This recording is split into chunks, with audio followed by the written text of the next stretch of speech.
Hi friends, ಎಲ್ಲರಿಗೂ ನಿಮ್ಮ ಪ್ರೀತಿ YouTube ಚಾನಲ್ಗೆ ಸ್ವಾಗತ.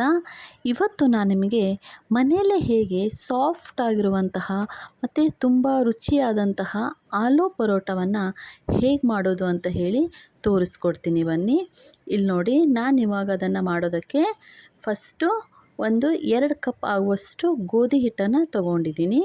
ಅದಕ್ಕೆ ಇವಾಗ ರುಚಿಗೆ ತಕ್ಕಷ್ಟು ಉಪ್ಪನ್ನು ಹಾಕಿ ಸ್ವಲ್ಪ ಅಜ್ವಾನವನ್ನು ಹಾಕ್ತಾಯಿದ್ದೀನಿ.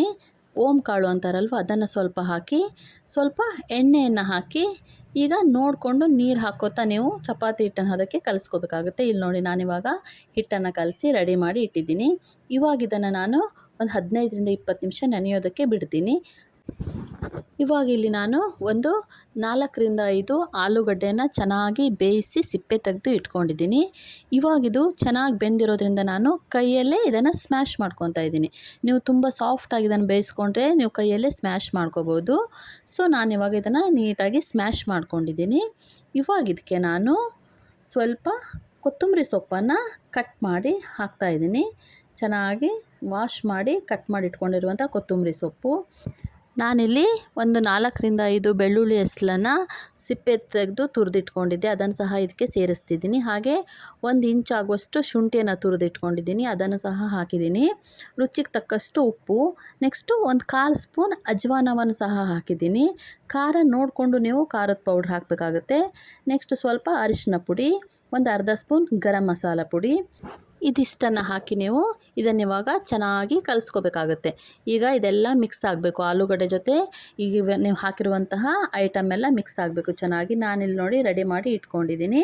ಇವಾಗ ಆಲ್ರೆಡಿ ಕಲಸಿಟ್ಕೊಂಡಿರುವಂತಹ ಚಪಾತಿ ಹಿಟ್ಟನ್ನು ತಗೊಂಡು ಇವಾಗ ನಾನು ಚಪಾತಿಯನ್ನು ಲಟ್ಟಿಸ್ಕೋತಾ ಇದ್ದೀನಿ. ಫಸ್ಟ್ ಈಗ ನೀವು ಒಂದು ಕೈ ಅಗಲ ಆಗುವಷ್ಟು ಇದನ್ನು ನೀವು ಲಟ್ಟಿಸ್ಕೊಂಡ್ರೆ ಸಾಕು. ಇಲ್ಲಿ ನೋಡಿ, ಇವಾಗ ಇಷ್ಟು ಲಟ್ಟಿಸ್ಕೊಂಡ್ರೆ ಸಾಕು. ಇವಾಗ ನೀವು ಆಲೂಗಡ್ಡೆದು ಮಸಾಲ ರೆಡಿ ಮಾಡಿ ಇಟ್ಕೊಂಡಿದ್ರಲ್ವ, ಅದರಲ್ಲಿ ಒಂದು ಉಂಡೆ ಮಾಡಿಕೊಂಡು, ನಿಮಗೆ ಎಷ್ಟು ಉಂಡೆ ಬೇಕು ನೋಡಿಕೊಂಡು ಅಷ್ಟು ಉಂಡೆ ಮಾಡಿಕೊಂಡು ಚಪಾತಿ ಒಳಗಡೆ ನೀವು ಅದನ್ನು ಇಟ್ಟು ಚೆನ್ನಾಗಿ ಅದನ್ನು ಫುಲ್ಲು ಕವರ್ ಮಾಡಿ ಮತ್ತೆ ಅದನ್ನು ಲಟ್ಟಿಸ್ಬೇಕಾಗುತ್ತೆ. ಈ ಟೈಮಲ್ಲಿ ನಿಮಗೆ ಎಷ್ಟು ದೊಡ್ಡದಾಗಬೇಕೋ ಅಷ್ಟು ದೊಡ್ಡದಾಗಿ ನೀವು ಲಟ್ಟಿಸ್ಕೋಬೋದು. ಲಟ್ಟಿಸುವಾಗ ನೀವು ಲಾಸ್ಟಲ್ಲಿ ಅದ್ರ ಎಡ್ಜ್ ಇರುತ್ತಲ್ವ, ಎಡ್ಜಲ್ಲಷ್ಟೇ ಲಟ್ಟಿಸ್ಕೋತಾ ಹೋಗಬೇಕಾಗುತ್ತೆ, ಮಧ್ಯ ಲಟ್ಟಿಸ್ಬಾರ್ದು. ಇಲ್ಲಿ ನೋಡಿ, ಈ ಥರ ಲಟ್ಟಿಸ್ಕೋಬೇಕಾಗುತ್ತೆ. ಇಷ್ಟಾದರೆ ಸಾಕು. ಇವಾಗ ನಾನು ಹಂಚನ್ನು ಕಾಯೋದಕ್ಕೆ ಇಟ್ಟಿದ್ದೀನಿ. ಇವಾಗ ಇದನ್ನು ಬೇಯಿಸ್ಕೋತೀನಿ. ಈ ಟೈಮಲ್ಲಿ ನಿಮಗೆ ತುಪ್ಪ ಬೇಕಾದರೆ ತುಪ್ಪ ಅಥವಾ ಎಣ್ಣೆನ ಹಾಕ್ಕೊಂಡು ನೀವು ಬೇಯಿಸ್ಕೋಬೋದು.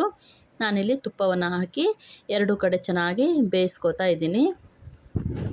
ಇಲ್ಲಿ ನೋಡಿ ಎಷ್ಟು ಸಾಫ್ಟಾಗಿ ಬರುತ್ತೆ ಅಂದರೆ ಟೇಸ್ಟ್ ಕೂಡ ತುಂಬಾ ಚೆನ್ನಾಗಿರುತ್ತೆ. ಇದ್ರ ಜೊತೆ ನೀವು ಕೆಂಪು ಚಟ್ನಿ, ಟೊಮೆಟೊ ಚಟ್ನಿ ಅಥವಾ ಮೊಸರು ಇದರ ಜೊತೆ ತಿನ್ನೋದಕ್ಕೆ ತುಂಬಾ ರುಚಿಯಾಗಿರುತ್ತೆ. ನೀವು ಒಂದ್ಸಲ ಮನೆಯಲ್ಲಿ ಟ್ರೈ ಮಾಡಿ ಫ್ರೆಂಡ್ಸ್. ನಿಮಗೇನಾದರೂ ಈ ವಿಡಿಯೋ ಇಷ್ಟ ಆದರೆ ಪ್ಲೀಸ್ ಒಂದು ಲೈಕ್ ಮಾಡಿ ಸಬ್ಸ್ಕ್ರೈಬ್ ಮಾಡ್ಕೊಳ್ಳಿ. Thank you.